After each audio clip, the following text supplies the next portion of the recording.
आज हम लोग 5 अवयवों के विषय में चर्चा करेंगे। जैसे मैंने बताया था इससे पूर्व, पर्वतो वह्निमानिति। तो यह क्या है? पर्वतो वह्निमानिति प्रतिज्ञा है। और धूमवत्वादिति, तो धूमवत्वादिति हेतु है। और यो यो धूमवान स स वह्निमान, यह उदाहरण है। पुनः हम लोगों ने जो चर्चा किया था, तथा चायम चायम इति, माने चा अयम इति, तो यह उपनय का हम लोगों ने जो उदाहरण देखा था। पुनः तस्मात् तथेति, यह क्या है? निगमनम। तो पुनः इसका जो अभिप्राय है कि 5 प्रकार के अवयव होते हैं। तो जो अनुमान वाक्य में जो 5 प्रकार के अवयव हैं, तो वह है, जैसे इस पर्वत पर अग्नि है, तो इसके लिए बताया गया कि पर्वतो वह्निमान। और जो धूमवत्वात्, तो धूमवत्वात् कहने से यहाँ पे होता है कि जैसे धूम रूप जो धुआं है, तो वह क्या हो गया? हेतु हो गया। और यहाँ पे तृतीया एवं जो पंचमी विभक्ति है, तो उससे युक्त वह जो धूम पद है, तो वह इसीलिए वह जो धूम है हेतु बन जाता है। पुनः कहते हैं कि यो यो धूमवान स स वह्निमान। तो यह उदाहरण कैसे है? कि जो धूम से युक्त है, माने जो धुएं से युक्त है, वह अग्नि से भी युक्त होता है। तो इसका उदाहरण देते हैं कि महानसम। तो महानसम में रसोई घर में जो व्यक्ति है, वह देखता है कि जो अगर चूल्हा अगर जलता था पहले, जो लकड़ी उकड़ी से जलाया जाता था, तो उसमें वह माने प्रत्यक्ष रूप से वहां पे देखा है व्यक्ति कि जैसे ही माने जहाँ अग्नि और धुआं, इन दोनों का अभिन्न संबंध होता है। अगर वहां पे अग्नि नहीं है, वहां पे माने व्यापक नहीं है, तो वहां पे धुआं भी नहीं होगा। तो वही कहते हैं कि जो जहाँ पे धुआं है, तो इसका मतलब कि वहां पर अग्नि भी है। तो पुनः यहाँ पे जो प्रसंग आया आगे, तथा चायम, तो इस प्रकार से वहां पे होता है कि जो दूर से देखते हैं उस पर्वत पर, कि वहां तो धूम उठ रहा है, माने धुआं उठ रहा है। तो जब धुआं उठ रहा है वह दिखाई दिया, तो उसको क्या कहेंगे? कि उसको कहते हैं उपनय।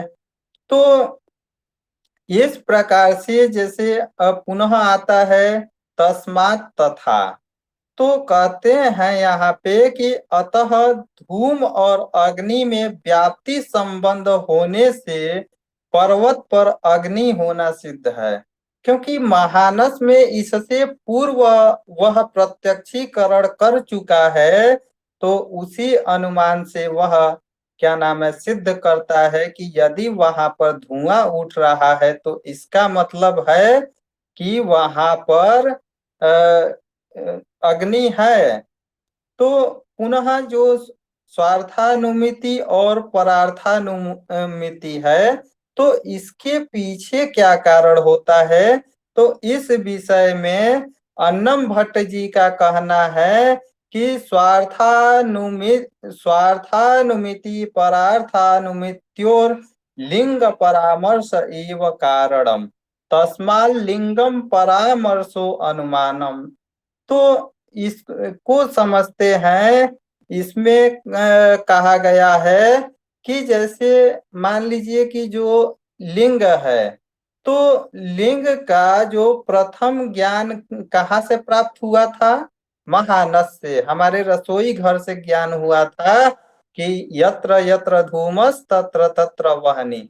तो यह ज्ञान जो है, इससे पूर्व हम लोग उसका प्रत्यक्षीकरण कर चुके हैं।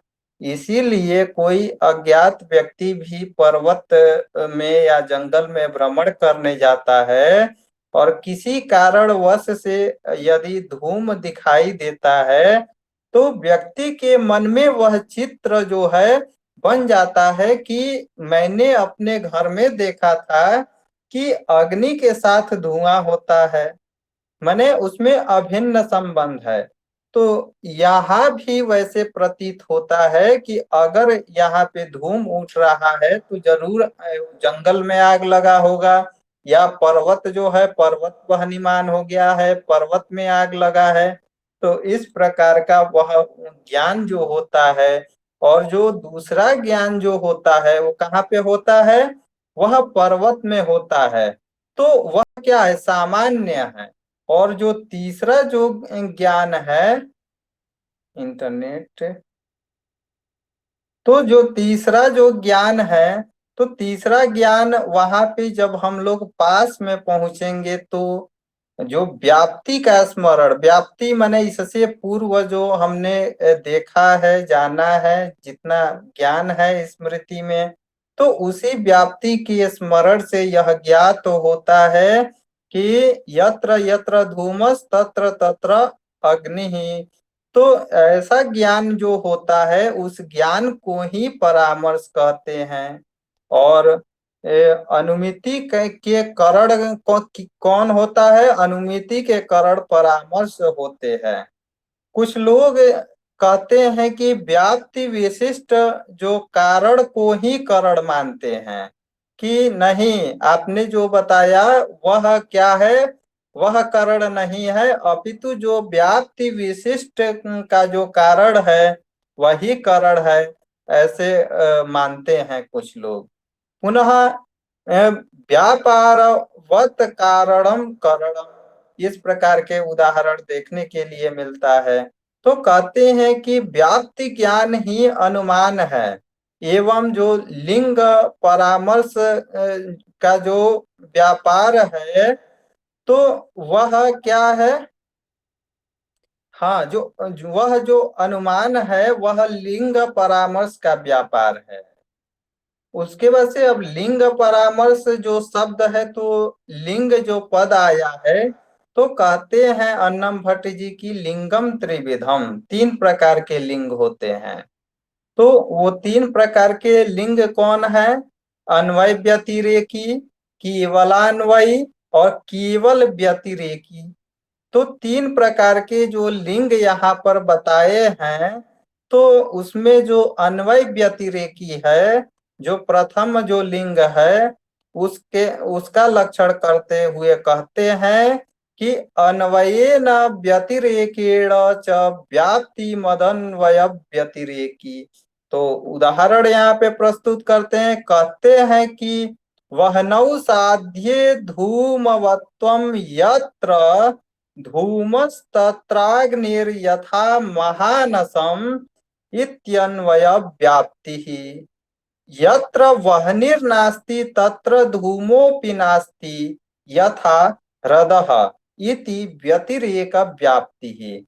माने यहाँ पे जो चर्चा किया गया है अन्वय एवं व्यतिरेक के विषय में, तो अन्वय क्या है कि जहाँ पर धूम, जहाँ पर अग्नि नहीं है वहां धुआं नहीं होगा।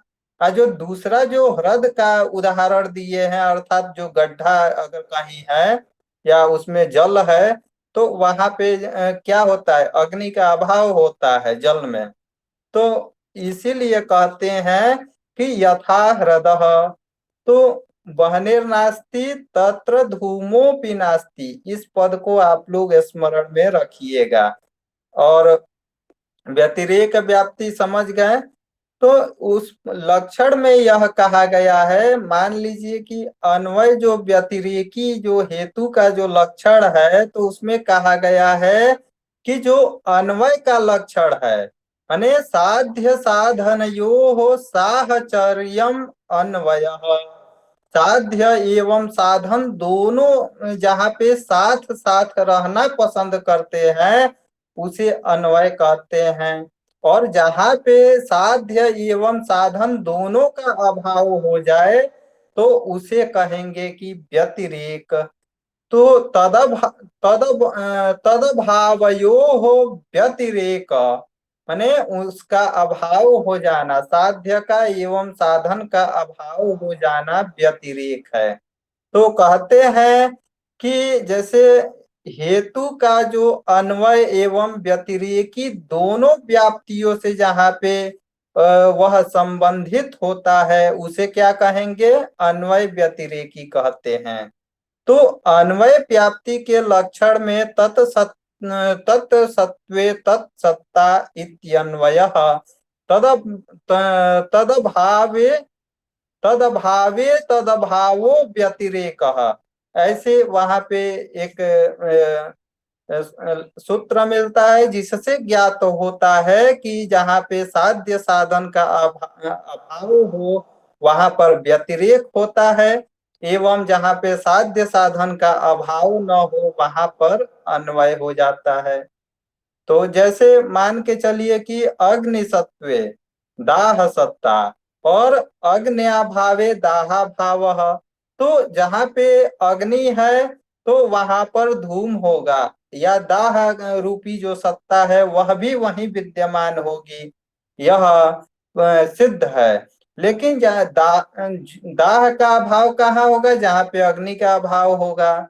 तो इसमें अग्नि जो है साध्य में धूमवत्व जो हेतु है, तो उसे कहेंगे अन्वय व्यतिरेकी। तो पुनः कहते हैं कि यत्र यत्र धूमस तत्र तत्र अग्नि। तो इसमें क्या है? यथा जो महानस में महानस में क्या है? अन्वय अन्वय के व्याप्ति है। तो अन्वय व्याप्ति माने जहाँ पे जहाँ वहनी नहीं होती है वहां धूम भी नहीं होता है, तो ये क्या होगा? अन्वय व्याप्ति। तो इसका जो उदाहरण है महाह्रदः। और मीमांसा दर्शन के जो प्रकांड जो आचार्य जो हैं कुमारिल भट्ट जी भी मैंने अपने वार्तिक में कहते हैं कि साध्य साधन का लक्षण माने देते हुए कहते हैं कि अन्वय व्याप्ति में व्याप्य व्यापक का संबंध दो भाव पदार्थों, माने दो प्रकार के जो भाव पदार्थों में होते हैं, उसे जैसे माने धूम एवं अग्नि। तो यहाँ पे कहते हैं कि व्यतिरेक व्याप्ति संबंध में उन दोनों का अभाव पाया जाता है। और जैसे धूम जो है एवं अग्नि है, उनका जो अभाव जहाँ पे होता है वो महाह्रद माने व्यतिरेकी के उदाहरण यहाँ पे वो है। पुनः केवल केवलान्वयी लक्षण। तो इस प्रकार से केवलान्वयी का लक्षण करते हुए अन्नम भट्ट जी कहते हैं कि अन्वय मात्र व्याप्तिकम केवलान्वयी यथा घटो अभिधेयः प्रमेयत्वात्।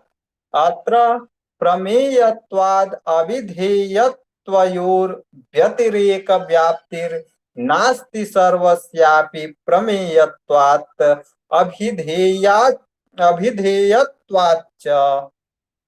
इसका अभिप्राय है कि जिस हेतु के साथ एकमात्र अन्वय व्याप्ति का संबंध हो उसे क्या कहेंगे? उसे कहेंगे केवलान्वय।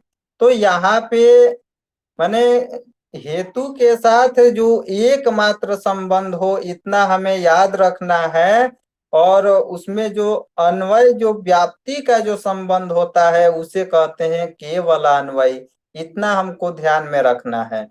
पुनः कहते हैं कि दृष्टांत का अभाव होने से जो हेतु है तो उसके साथ व्यतिरेक जो व्याप्ति का संबंध क्या होता है? नहीं होता है। तो न्याय बोधिनी टीका में भी कहा गया है कि व्यतिरेक व्याप्ति शून्यत्वे सति अन्वय व्याप्ति मत्वम केवलान्वयित्वम। अथवा दूसरा कहते हैं कि केवलान्वयी साधकत्वम हेतोः केवलान्वयित्वम, ऐसे कहते हैं। जैसे मान के चलिए कि जो घट है अभिधेय पद है, तो उसमें प्रमेयत्वात् माने प्रमेय से जो पटवत यहाँ पे घट जो है तो पक्ष हो जाता है। माने प्रमेय के कारण वह जो घट है क्या हो जाता है, पक्ष हो जाता है। और जो अभिधेय जो साध्य जो प्रमेयत्व जो हेतु है अर्थात जो केवलान्वयी है, तो कहते हैं कि जो जो प्रमेय होता है वह सब अभिधेय भी होता है। जैसे पट, तो कहते हैं कि प्रमेयत्व हेतु के साथ जो प्रमेयत्व जो हेतु होते हैं उनके साथ व्यतिरेक में व्याप्ति का संबंध बनाने के लिए कोई दृष्टांत नहीं मिलता है। तो कहते हैं कि जैसे जो प्रमेय नहीं है, जैसे जो प्रमेय नहीं है वह अभिधेय भी नहीं होगा, क्योंकि ईश्वर के ज्ञान विषयक जो वस्तु है तो वह वस्तुएं प्रमेय होती है और अभिधेय भी होती है। माने जो जो प्रमेय होता है वो अभिधेय भी होगा और जो प्रमेय नहीं होगा वो अभिधेय भी नहीं होगा। इस बात को यहाँ पर ध्यान रखना है। तो पुनः कहते हैं कि केवल व्यतिरेकी क्या है, केवल जो व्यतिरेकी है क्या है, तो इसका लक्षण करते हुए कहते हैं कि व्यतिरेक मात्र व्याप्तिकम केवल व्यतिरेकी यथा पृथ्वी इतरेभ्यो भिद्यते गंधत्वात् यदि इतरेभ्यो न भिद्यते न तद्गंध गंधवत् यथा तथा जलम न चेयम तथा तस्मान्न तथेति अत्र यद अत्र यद गंधवत् तदितर भिन्नम मित्यन्वय दृष्टांतो नास्ति। और बताते हैं अंतिम में कि पृथ्वी मात्र से पक्षत्वात्। तो चलिए इसको देखते हैं क्या है। तो कहते हैं कि जिस हेतु के साथ एकमात्र व्यतिरेक व्याप्ति का संबंध हो उसे केवल व्यतिरेकी माने कारण कहते हैं, केवल व्यतिरेकी कारण कहते हैं। तो कहते हैं कि जैसे पृथ्वी क्या है, द्रव्य है, आकाश जल तेज वायु आदि से जो भिन्न होता है, क्योंकि इसमें जैसे जो गंध का जो गुण है तो जो गंध के गुण से युक्त है। हम लोगों ने इससे पूर्व जो तत्र गंधवती पृथ्वी जो पढ़ा था तो वह गुण किस में होता है, केवल पृथ्वी में होता है। तो पृथ्वी में होने के वजह से वह क्या है, व्यतिरेक हो जाता है। तो यहाँ पे जो बंधत्व जो हेतु के साथ जो मात्र व्यतिरेक जो व्याप्ति संबंध होता है, जैसे जो द्रव्य दूसरे द्रव्यों से क्या होता है, भिन्न होता है, सभी द्रव्यों के पृथक पृथक गुण होते हैं। तो कहते हैं कि उसे क्या कहेंगे, जो केवल एक ही सत्ता में विद्यमान हो। जैसे गंध रूपी जो गुण है केवल किसमें विद्यमान है, पृथ्वी में विद्यमान है। तो उसे क्या क्या कहेंगे, उसे हम लोग माने जैसे दूसरे द्रव्यों से जो भिन्न नहीं होता है और वह क्या होता है, गंध से युक्त भी नहीं होता है। माने जो दूसरे द्रव्य है दूसरे द्रव्य से भिन्न नहीं होते हैं। तो उसमें पुनः कहते हैं कि जैसे मान लीजिए एक उदाहरण में जल ले लेते हैं, तो कहते हैं कि न चेयम जो उपनय जो आपने वहां पर बताया है मुझे, तो कहते हैं कि वह जल की जो भांति यह जो पृथ्वी जो है, पृथ्वी रूपी जो द्रव्य है तो अन्य द्रव्यों से भिन्न नहीं हो, ऐसा नहीं है। माने वह उसमें भिन्नता होती ही होती है, क्योंकि केवल जो गंध का जो गुण है पृथ्वी द्रव्य में ही विद्यमान है। तो वही कहते हैं कि यहाँ पे अन्वय व्याप्ति का जो संबंध बनाने के लिए कोई दृष्टांत नहीं मिलता है। तो कहते हैं जैसे दूसरे गुणों से जो युक्त हो उसे दूसरों जो दूसरे गुणों से जो भिन्न होता है, तो उसे क्या कहेंगे? उसे कहते हैं कि अन्वय व्याप्ति के लिए इसमें क्या है, कोई दृष्टांत नहीं है।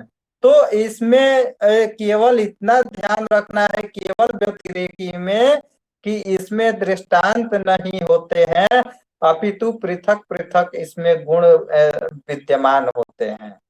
जहाँ पे दृष्टांत न हो उसे क्या कहेंगे? केवल व्यतिरेकी कहते हैं।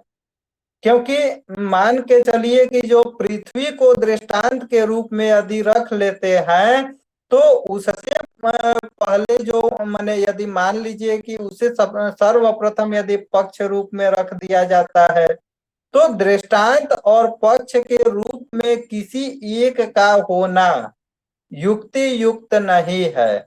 न्याय बोधिनीकार कहते हैं कि निश्चितान्वय व्याप्ति शून्यत्वे सति व्यतिरेक व्याप्ति मत्वम केवल व्यतिरेकित्वम यथा पृथ्वी इति। पृथ्वी का उदाहरण देते हैं, पृथ्वी जो द्रव्य है तो वो कैसे भिन्न है। तो इसका जो ज्ञान होता है, इन लिंगों का ज्ञान होता है किससे? पक्षों से। तो पक्ष तीन प्रकार के होते हैं, पक्ष, सपक्ष एवं विपक्ष। तो उसको आज सामान्य रूप में अध्ययन कर लेते हैं। तो इसमें जो पक्ष के विषय में कहते हैं, संदिग्ध साध्यवान पक्ष यदा धूमवत्वे हेतु पर्वत पर्वत। तो इसका अभिप्राय यह है कि जैसे जो साध्य है और साध्य जिसमें संदेहावस्था माने संशयावस्था हो, उसे क्या कहेंगे? उसे पक्ष कहते हैं। माने जिसमें जो साध्य है एवं जो साधन है, उन दोनों में क्या होता है? संदेह होता है। जहां पर संदेह हो, संशय जहां पर हो, तो उसे कहते हैं पक्ष। यदि केवल साध्यवान को मान लीजिए कि साध्यवान जो पद है उस लक्षण में, अगर उसको ही पक्ष कहे तो जो महानस है, जो इससे पूर्व हम लोगों ने अग्नि का जो निदर्शन किया था, तो उस महानस में क्या होगी? पक्ष की जो लक्षण वहां पे दी गई है, तो उसमें अति व्याप्ति हो जाती है। तो उसे रोकने के लिए वहां पे संदिग्ध साध्यवान सपक्ष ऐसा कहना पड़ा। पुनः देखते हैं कि जैसे पर्वत पर धूम हेतु द्वारा जो साध्य जो अग्नि है, तो उनका प्रमाण के कारण ज्ञान करने में पर्वत क्या होता है? पर्वत को पक्ष मानेंगे। तो कहते हैं कि जो वेद वाक्य हैं, तो वेद वाक्यों से जो आत्म स्वरूप जो निश्चित होने से वहां पे कोई संदेह नहीं रहता है, तो कहते हैं कि किंतु पर्वत पर अग्नि का स्वरूप जो है निश्चित न होने से पहले संदेह जो होना है वह तो उचित है। मान के चलिए कि जो पर्वत है, पर्वत पर जब तक हम लोगों ने क्या है, दूर से उसका निदर्शन किया है कि पर्वत पर धूम है, इसका मतलब कि अग्नि भी है। लेकिन जब तक यह माने पूर्ण रूप से साक्ष्य न मिल जाए कि हाँ वहां पे अग्नि भी है और वहां पे आग लगा है, ये तो इस प्रकार से जब तक हमको साक्ष्य नहीं मिलता है तब तक हम लोगों में संदेह होना वह क्या है? उचित ही है, ऐसा मानना चाहिए। तो कहते हैं कि जो संदिग्ध पद है इसलिए रखा गया कि मान लीजिए कि जब तक हमको पूर्ण रूप से यह नहीं पता चल जाए कि यत्र यत्र धूमस तत्र तत्र वह्नि, तो जो इस व्याप्ति का हमने जो स्मरण किया, तो उससे हम लोग पर्वत के समीप जब पहुंचते हैं तो ज्ञात होता है कि हाँ वहां पे अग्नि है। क्योंकि जो दूर से देखते हैं और जो करीब जाके देखते हैं, जैसे मान के चलिए कि जो सीआईडी वाले हैं वो क्या करते हैं, अपना तत्काल या कोई भी जैसे मान लीजिए कोर्ट में अगर कोई केस चल रहा हो, तो वो तत्काल फैसला सुना देता है। सर्वप्रथम जो उसकी प्रामाणिकता क्या है उसको देखता है एवं उसके आधार पर वह निर्णय लेता है कि जो आरोपी है वो वास्तव में आरोपी है या उसके ऊपर मिथ्यारोप लगाए गए हैं। तो इस प्रकार से हम लोगों को पक्ष को समझना चाहिए। जैसे मान के चलिए कि एक लौकिक उदाहरण ले लेते हैं। तो उसमें क्या होता है कि जैसे नहीं कहते हैं कि आप केवल उसी का पक्ष लेते हैं, उसी व्यक्ति का पक्ष लेते हैं, अर्थात आपको यह संशय है कि आपके जैसे मान लीजिए घर में अगर माँ है किसी छोटे बच्चे को ज्यादा मान रही है, तो कोई बड़ा बच्चा है वो चीड़ में आता है, कहता है कि आप तो केवल उसी को मानती हैं, आप उसी का पक्ष लेती हैं, आप हमसे स्नेह प्रेम ही नहीं करती हैं। लेकिन जो वास्तविकता क्या है, वास्तविकता वहां पे नहीं होने के कारण वह जो पक्ष जो माने वो माता के प्रति जो संदेह जो उत्पन्न हुआ है कि वह जो माता है अपने छोटे बच्चे से ज्यादा प्यार करती है, बड़े बच्चे से प्यार नहीं करती है। लेकिन जब तक यह प्रमाणित नहीं हो जाता तब तक वह संदेहावस्था बना ही रहता है। तो ठीक वैसे ही उसको पक्ष को यहाँ पे आप लोग समझने की कोशिश कीजिएगा। जैसे मान लीजिए कि उदाहरण के रूप में यदि कोई जो माने संकर किसी वस्तु में पाई जाने वाली जो दो धर्म जो होते हैं वह परस्पर संकर हो, अर्थात एक धर्म होने पर दूसरा धर्म न पाया जाए। जैसे भूतत्व एवं मूर्तत्व का जो उदाहरण आप लोग देख सकते हैं। तो पुनः यदि देखें कि सपक्ष क्या है, तो कहते हैं कि निश्चित साध्यवान साध्यवान सपक्ष यथा तत्रैव महानसम। माने अब वहां पे तो संदेह था, लेकिन जहां पे सपक्ष में कदम रखने के पश्चात वह जो है उसको या तो वक्ता मानिए, या तो पथिक मानिए, या तो व्यक्ति मानिए। जो व्यक्ति इससे पूर्व संदेह में था कि वहां पर अग्नि है या नहीं है, तो जब सपक्ष की जब स्थिति में वह आता है तो उसको ज्ञात होता है कि अरे मैंने तो महानस में देखा था कि अग्नि के साथ धुआं भी उठता है। तो इसका मतलब कि जरूर उस पर्वत पर आग लगा है, और वहां पर हम लोग जो धूम दिख रहा है, तो यह प्रमाणित करता है कि उस वन में या उस जंगल में या उस पर्वत में आग लगा हुआ है। तो ऐसे यहाँ पे निश्चित जो ज्ञान हो जाता है उसको कहते हैं कि वह सपक्ष है। तो इसीलिए कहते हैं कि निश्चित साध्यवान सपक्ष यथा तत्रैव महानसम। तत्रैव कुत्र महानसे महानसे अस्माभिः तत्र विलोकिताः।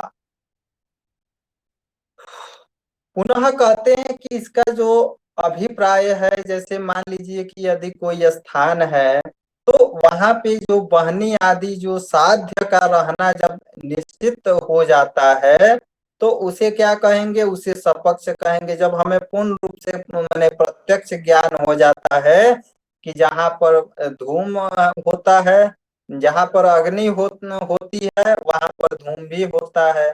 तो ऐसा जब ज्ञान हो जाता है तो उसको सपक्ष की स्थिति में कहेंगे। तो सपक्ष के लक्षण में जो केवल मान लीजिए कि साध्यवान यदि पद रख दिया जाए तो उसका जो है पक्ष में माने इससे पूर्व जो मैंने पक्ष पढ़ाया था, तो उस पक्ष में क्या होगा, उसकी अतिव्याप्ति हो जाती है। तो कहते हैं कि भैया इसका निवारण कैसे होगा, तो कहते हैं कि उसको हटाने के लिए ही तो निश्चित पद का प्रयोग किया गया है। तो इसके बाद जो सपक्ष के लक्षण में यदि तत्रैव जो है माने तत्रैव के का जो अर्थ है वो क्या है, तो कहते हैं कि धूमवत्वे हेतौ महानसम धूमात्मकम हेत्वाधिकरणी भूतम महानसैव सपक्ष। तो वही तत्रैव शब्द का वहां पे अर्थ बताते हैं। पुनः कहते हैं कि जो विपक्ष है, तो विपक्ष क्या है? तो कहते हैं कि निश्चित साध्य अभाववान विपक्ष यथा तत्रैव महाह्रदः। महाह्रदः कहते हैं गड्ढे को। गड्ढा में मान लीजिए जहाँ पे पानी होगा तो वहां पे अग्नि नहीं होगा। तो ऐसे माने इसका अभिप्राय ये है कि जैसे मान लीजिए कि जिस स्थान पर साध्य का अभाव निश्चित हो जाता है कि वहां पे जो साध्य है, जैसे अग्नि क्या है? अग्नि साध्य है। तो साध्य से साधन की उत्पत्ति जो होती है, तो साध्य जो है अग्नि है, एवं जो साधन होगा क्या होगा? धूम होगा। तो वहां पे जो धूम जो पद है उसका अभाव होगा। क्यों होगा? क्योंकि जब साध्य का ही अभाव है, मान लीजिए कि जल नीचे जो गड्ढा है या तालाब है या सरोवर है, उसमें आप ले जाके कितना भी आग जला दीजिए नहीं जलने वाला है। और वो भी जैसे मान लीजिए कि एक पाउडर होता है जिसे हम लोग फेंक देते हैं जल में तो आग लग जाता है। तो वो बात दूसरा है, लेकिन यहाँ पर जो बात है, यहाँ पर वह बात है कि ऐसे जो सामान्य रूप से यदि देखें तो जल में अग्नि नहीं होगी और वहां पे धुआं भी नहीं उठेगा।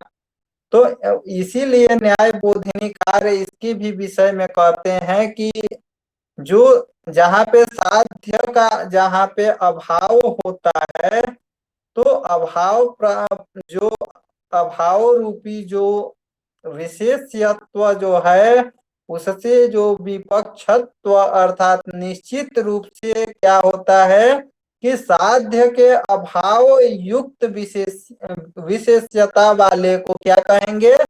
विपक्ष कहते हैं। तो इसमें जो इसका अभिप्राय यह है कि मान लीजिए कि विपक्ष के लक्षण में यदि केवल निश्चिता अभाववान निश्चित अभाववान यदि पद रख दिया गया होता तो क्या होता? तो कहते हैं कि इससे भी उस पक्ष में जो मैंने पहला आपको पढ़ाया था, तो उस पक्ष में क्या होगी? इसकी अति व्याप्ति हो जाएगी। तो कहते हैं कि इस अति व्याप्ति को हटाने के लिए यहाँ पर निश्चित पद को जोड़ा गया है। पुनः ऐसे कहते हैं कि यदि मान लीजिए कि जो विपक्ष का आपने लक्षण बताया है उसमें केवल अभाववान ही पद रख दे तो क्या होगा? तो कहते हैं कि महानसादि के जो लक्षण है उस लक्षण में अति व्याप्ति हो जाएगी। क्योंकि जो व्यक्ति जो दृष्टा है, जो व्यक्ति है, वह महानस में यदि अग्नि को देखा है तो वो इनकार कैसे करेगा? इनकार नहीं कर पाएगा। तो कहते हैं कि केवल अभाववान यदि पद दे देते हैं तो उससे महानसादि में क्या होगी? अति व्याप्ति हो जाएगी। तो उसी को हटाने के लिए यहाँ पर उस लक्षण में जो साध्य जो पद है उस पद का प्रयोग किया गया है।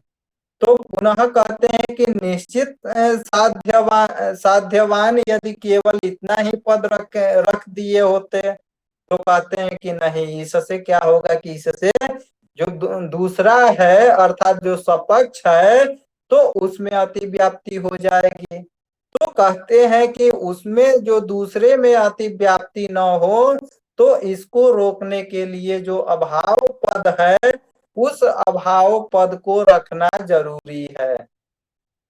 तो आज बस इतना ही आप लोगों को समझ में आया। बाकी आप लोग जब चाहे तब रिकॉर्डिंग सुन सकते हैं। इस पे मैं रिकॉर्ड भी कर देता हूँ।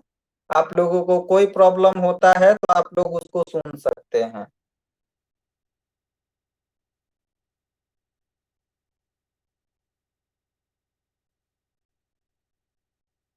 आज इतना ही रहने देते हैं।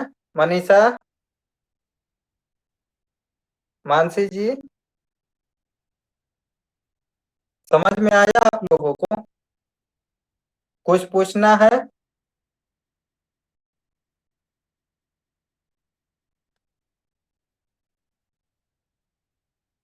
चलिए आज आप लोगों को एक कविता सुना देते हैं। मोटिवेशनल कविता है, स्वरचित कविता है। आप लोग सुनिए और मोटिवेट होइए और अपने आप को तैयार कीजिए, उस योग्य बनाइए। तो जो मेरी जो कविता है वह कविता है, वक्त था तुम संभले क्यों नहीं। यह कविता का शीर्षक है, तो सुन लीजिए। तो इसमें है जैसे, वक्त था तुम संभले क्यों नहीं, जीवन था तुम जिए क्यों नहीं, जब जब सुनाते मजा आया, परिणामतः उसने सजा पाया। जब तक जीवन की ज्योति है, जब तक जीवन की ज्योति है, जीवन अनमोल मोती है। सब बात मैंने ही समझाना है, या तुम्हें जग में कुछ पाना है। पुनः सोता सोना सोना कैसे पाएगा, अनमोल हीरा कैसे बहलाएगा। तुम वसुधा के अनुपम पूंज हो, प्रवाहमय जीवन के निकुंज हो। करो प्रदीप्त तुम सारे जग को, रहो प्रदीप्त तुम सारे जग को। वक्त था तुम संभले क्यों नहीं, जीवन था तुम जिए क्यों नहीं। इसका अभिप्राय यह है कि जैसे मान लीजिए कि हम लोगों को समय दिया गया है। कोई भी कर्म यदि व्यक्ति करता है तो उसको किसी न किसी प्रकार से, किसी न किसी परिस्थिति से उसको वह अवसर दिया जाता है। लेकिन जब व्यक्ति अपने अवसर से भटक जाता है तो इसीलिए कहा गया है कि वक्त था तुम संभले क्यों नहीं। अगर आपको पढ़ने के लिए कहा गया है और आप लोग नहीं पढ़ेंगे तो उसमें कोई गार्जियन का दोष नहीं होता है। व्यर्थ में बाद में बच्चे जो हैं कहने लगते हैं कि मुझे पैसा नहीं दिया गया, मुझे सुविधा नहीं दिया गया, मुझे ट्यूशन नहीं करने दिया गया, चाहे ये बात थी, चाहे वो बात थी, चाहे मास्टर में कमियां थी। इस प्रकार से बहुत प्रकार की जो बातें हैं अपने आत्मरक्षा में, इसका माने आत्मरक्षा युक्ति जो है, इस युक्ति का प्रयोग अक्सर बच्चे किया करते हैं। आप लोगों को दृष्टिगत भी होगा। तो पुनः कवि की भावना है कि जीवन था तुम जिए क्यों नहीं। मान लीजिए कि हमने आपको अवसर दिया पढ़ने के लिए और पूर्ण उत्साह के साथ पढ़ा भी रहा हूं, लेकिन यदि आप लोग नहीं पढ़ेंगे, आप लोग उस विद्यार्थी जीवन को नहीं जिएंगे तो इसमें मेरी कोई गलती नहीं है। पुनः ये जब जब सुनाते मजा आया, कवि की भावना है कि जैसे मान लीजिए जो हमारे बड़े गार्जियन हैं वो क्या करते हैं, बार बार आपको रोकेंगे, बार बार टोकेंगे, ये नहीं करना है, ये करना है, ऐसे नहीं ऐसे होता है, तुम मूर्ख हो, तुम्हें कुछ नहीं समझ में आ रहा है, पढ़ने लिखने में तुम बेकार हो।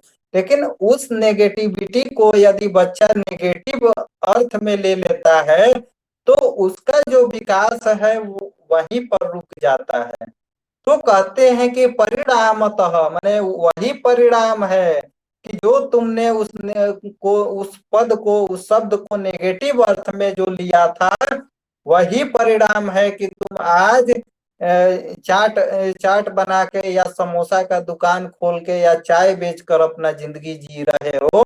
यदि तुम अपने गार्जियन के तरफ ध्यान दिए होते कि मेरा जो गार्जियन है, मेरे जो माता पिता जी हैं, वो आखिर मुझे बनाना क्या चाहते हैं, तो तुम बहुत ऊंचे ओहदे पर पहुंच गए होते हैं।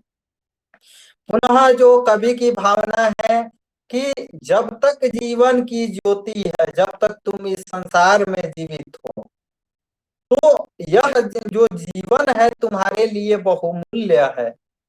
और अपने समय को यदि गंवाते हो तो जिंदगी भर आपको ठोकर खाना पड़ेगा, इस बात को ध्यान में रखिएगा। आप सबके लिए है, जो भी श्रोतागण हैं उनके लिए है। पुनः कवि कहता है कि सब बात मैंने ही समझाना है, या तुम्हें जग में कुछ पाना है। तो कवि की भावना है कि यदि मैं पूरी बात बता दूंगा तो केवल मैं ही बताऊं या तुम्हें भी जीवन में कुछ पाना है? तो इसका मैंने एक विशेषण देते हैं, कहते हैं कि सोता सोना, एक सोना जो है, तो एक